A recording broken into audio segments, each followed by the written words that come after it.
Alors, nous allons présenter une partie de cours dans laquelle nous allons montrer comment calculer une fonction composée de deux fonctions. On s'intéressera premièrement à la partie, simultanément à la partie calculatoire, c'est-à-dire comment on calcule explicitement une fonction composée, mais aussi au côté sous quelles conditions a-t-on le droit d'effectuer cette fonction composée. C'est ça aussi qui va nous intéresser dans cette vidéo. Et donc pour ça, on va se donner deux fonctions de départ. On va prendre deux fonctions classiques qu'il est usuel de rencontrer, qui est premièrement la fonction logarithme. Donc je vais prendre f défini, donc le logarithme est défini, on choisit de le définir sur r plus étoile, à valeur dans r, qui a x associe donc ln de x. Voici la première fonction. Cette fonction, c'est une fonction, rappelons-le, donc qui tend vers moins l'infini en 0, qui vaut 0 en 1, qui est strictement croissante, et qui tend vers plus l'infini en plus l'infini. C'est la ln, ça. C'est la fonction f. Nous allons également tenter de faire cette composée avec la fonction sinus, que nous allons définir donc sur r, à valeur dans moins 1, et qui a x associe sin x. Cette fonction sinus est une fonction qui est impaire, qui oscille entre les deux valeurs qui sont moins 1 et 1,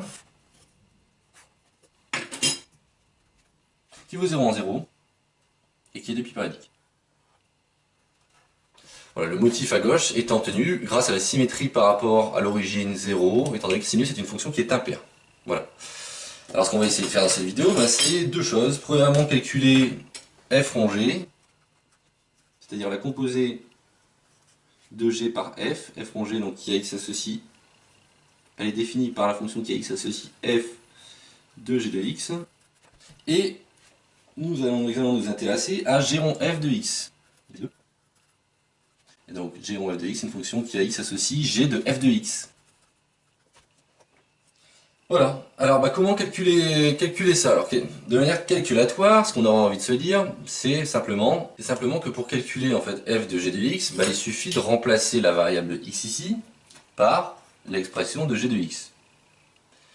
Simplement, il y a une petite nuance qui va répondre en partie à la question de quand est-ce qu'on a le droit ou non de calculer la fonction composée, qui est que si on veut calculer la valeur de f appliquée en g de x, sachant que f a un certain ensemble de définitions qui ici est r plus étoile, la moindre des choses c'est que la valeur à laquelle on essaie de calculer la fonction, donc g de x, appartienne à l'ensemble de définitions. Sinon en fait ça n'a pas de sens puisque c'est pas dans l'ensemble de définitions.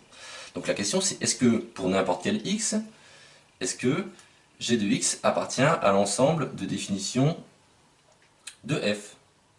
Alors on rappelle que la fonction g part de r. Donc comme on commence par la fonction g, on est censé, pour cette composée, partir de r. Et arriver dans je ne sais pas quoi, pour l'instant. Si on part de r, g de x, a priori, d'après la définition ici, arrive dans moins 1, parce que les valeurs de g de x, en fait, sont à valeur dans moins 1. Et donc, finalement, il faudrait que g de x, enfin que la fonction ln, puisqu'on essaie de composer f par g de x, il faudrait que toutes les valeurs de g de x soient dans l'ensemble de définition de la fonction ln, c'est-à-dire que moins 1, l'intervalle moins 1, soit dans l'ensemble de définition de la fonction ln. Or, ceci, ce n'est pas le cas, parce que toutes les valeurs qui sont ici n'appartiennent pas à l'ensemble de définition de ln, qui est simplement r plus étoile, c'est-à-dire la partie droite de l'axe des abscisses, à partir de l'origine. Donc ici, pour le calcul de f rond g, on a un problème fondamental qui est que moins 1 n'est pas inclus dans r plus étoile. Si bien que la composée n'a aucun sens, f rond g n'est pas définie.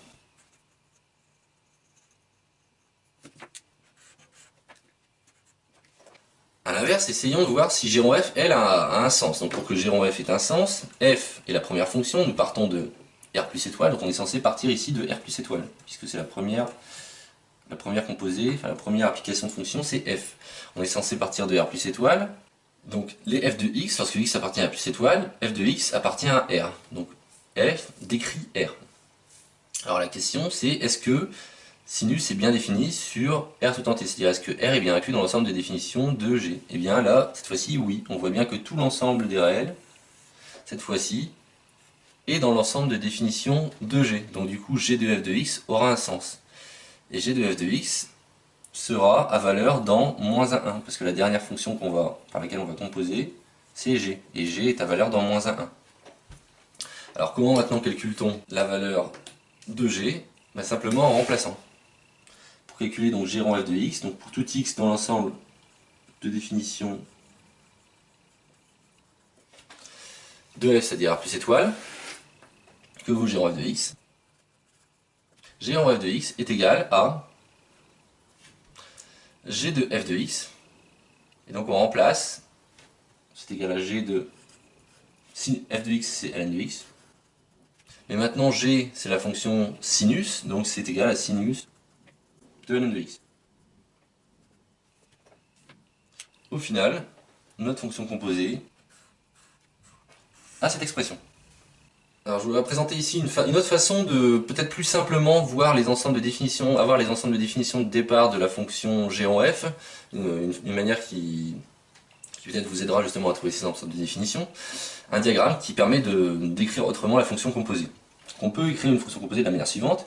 Donc, on regarde quelle est la première fonction par laquelle on compose la variable x. C'est la fonction qui est égale à la fonction f.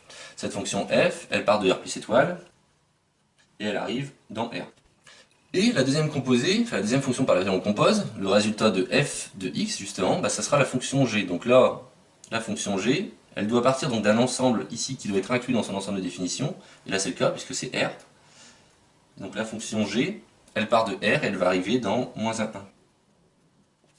Ce qui fait qu'au final, la fonction g rond f, c'est la composée successive de ces deux fonctions. C'est-à-dire, g rond f, c'est faire la diagonale. G rond f part de R plus étoile et arrive dans moins 1. On retrouve donc ce que nous avions ici. Ça, c'est notre façon de le décrire, de trouver les ensembles de départ et d'arrivée de g de manière peut-être plus aisée. Voilà, donc ça termine la façon dont on calcule une fonction composée. Dans une prochaine vidéo, nous verrons comment identifier une fonction composée, c'est-à-dire la démarche sera inverse. Au lieu de calculer à partir de deux fonctions une fonction composée, on va à partir d'une fonction essayer de la découper en composés de deux fonctions.